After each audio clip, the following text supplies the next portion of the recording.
Hi friends, మేమైతే ఈరోజు పొద్దున్నే గడ్డికోడిని అయితే పట్టుకోవడానికి అయితే వచ్చాము. మావాడైతే నైట్ పీతలకని వెళ్ళేసి గడ్డికోడి పిల్లల్ని అయితే చూశాడు. తల్లి అయితే వెళ్ళిపోయింది. పిల్లల్ని అయితే తీసుకొచ్చాడు. తల్లిని అన్నమాట ఇప్పుడు పట్టుకోవడానికి అయితే వచ్చాము మేము.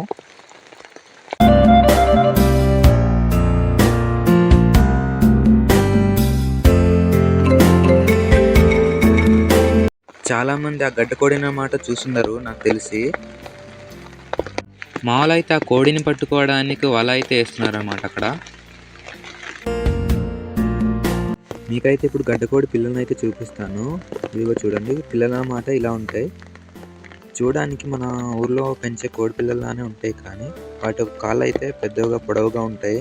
వాటి కాళ్ళ సాయంతోనైతే అవి అయితే వేగంగా అయితే పరిగెడతాయి. మీకైతే నెక్స్ట్ వీడియోలో గడ్డికోడి ఎలా ఉంటుందో చూపిస్తాను అనమాట. ఒకవేళ మీరు గడ్డికోడిని చూడకుంటే నెక్స్ట్ వీడియో అని కామెంట్ చేయండి.